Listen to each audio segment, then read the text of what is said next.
installé maire bi askan bi fal au suffrage universel direct parce que xam ngeen ne léegi loi bi da ko changé bu njëkk ba dañuy conseiller ñoo toog fii fal seen biir maire léegi bu élection yi jeexee rek ki raw yaay doon maire donc préfet tey dafa ma doon installé mais duñu ma woon fal nañ ma boobu ba léegi depuis le 23. léegi dañ doon installé conseil 66 yi lañ doon xool ñan ñoo teew ñu installé leen ne leen doon ngeen conseil jël ki gën a ndaw mu nekk secrétaire de séance après nag ñu ubbi lan lañ doon def fal adjoint yi ci topp appliqué parité bi ba ñu appliqué parité bi sama conseil yi 40 ans yi dañ ma jox carte blanche ci sama gis-gis nan lañ koy defee ba ñu am consensus su doon am nañ ku ñuy voteel ñu mun a am ndam le yàlla def na ci biir salle bi benn candidat la ñu am ci poste yëpp waaye rafetoon na Ñaaña Njaay mi nga xamante ne moo doon sama premier adjoint démb ñu jóge ci ab parti ñëw fekk si ay parti ñu bàyyi ko ci la mu nekkoon mu wéyal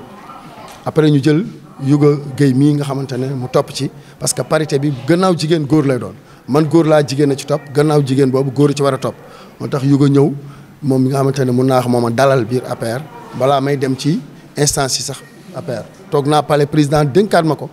man nit ma dénk ko président kon am naa yéene ci moom mu am ci yéene ci man loolu tamit dama ko mandargal ci bañ demee ba ànd dem ba gagné dama ko mandargal ci bañ nee góor boobu ma jël góor après nag mu des lan honorable député Salamata Katara di suñu responsable nekk na député ba pare du dellu si di xëccoo adjoint maire te nekk na également conseiller à la ville parce que moo toppoon ci man deuxième donc dina mën a siéger ci moom Omar Talla ak man conseiller de la ville donc adjoint yi ñooñu du mënu ci cëruwaat moo tax ñu ñëw jëlaat Soda Ndiaye mi nga xamante ne moo jiite instance femme Benno Bokk Yaakaar ak APR mu dugg si ci biir bureau municipal bi en tant que adjoint au maire comme góor yi ci war a topp ñu jël responsable instance jeunes yi Lamine Soirée mu représenter toute la jeunesse de la commune de Pikine Nord en tant que ndaw ci biir bureau municipal. comme aussi du Benno du waa APR kese parce que kii APR la Soda APR la Yuga APR la man ak Ñaaña nekk ay APR yu bees kon kay ñëpp APR lañ kon ana allié yi comme poste bi ci des moo topp ci ku góor ki jigéen la waroon doon ku di mi représenté allié yi bokk ci parti Modou Diagne Fada moo fa toogal allié yi ci biir bureau municipal. mais bu ñu xasee ba toog fii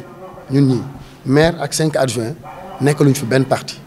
à partir de maintenant tey ñun ñëpp askan bi lañ fi nekkal ñooy maire yu ñëpp. parti RV candidat lañu woon ñu gagné leen raw leen plus de 1000 voix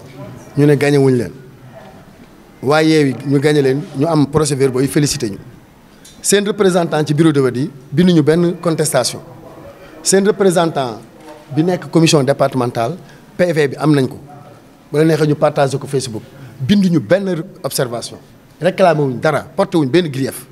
léegi nag génn di show politique di dafa mel ni nga woo sa militant yi rek fekk piscine bu ñu dindi ndox mi nga leen ndox nga ci plongé leen seen loo say damm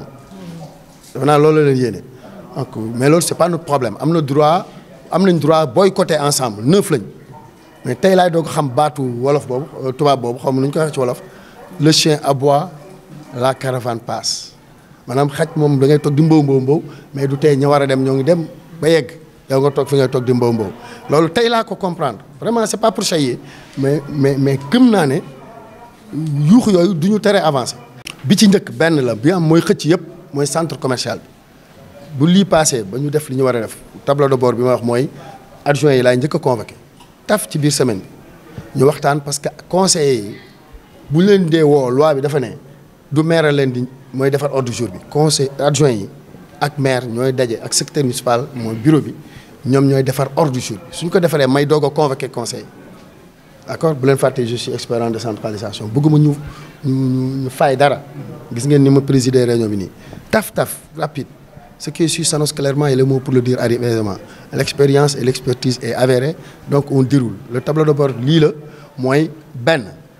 adjoint yi dinañ daje ñu proposer ordre du jour ñu waxtaanee ko valider ko ma convoqué conseil pour une deuxième fois ku mu neex nga absenté ñu noté muy 2 fois mu des benn selon la loi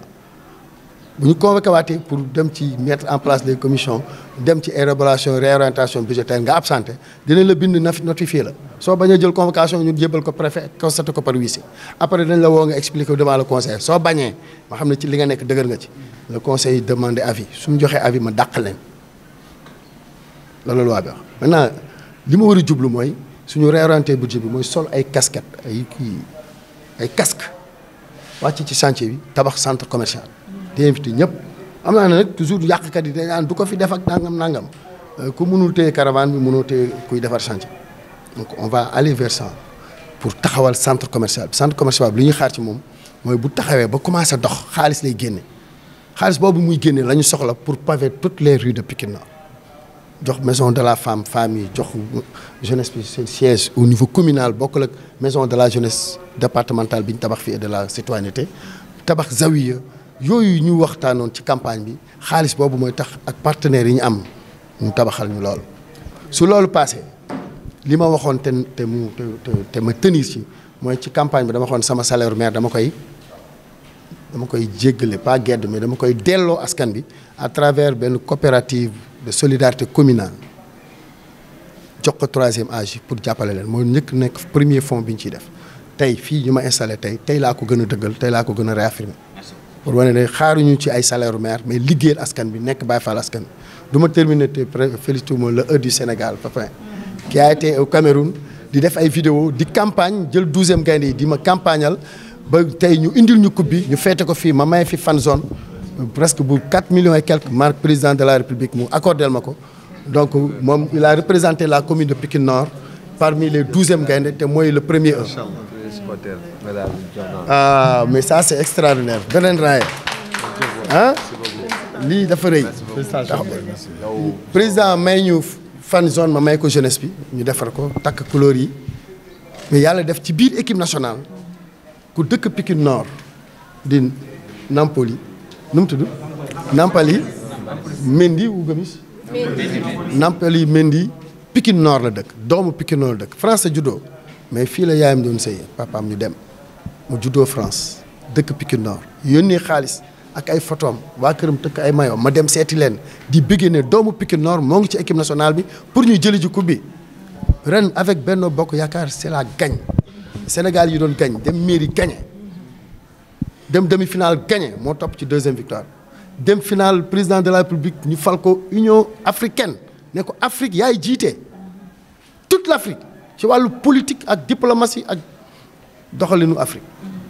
réewam ci Lions yi dem Cameroun nekk un pays de football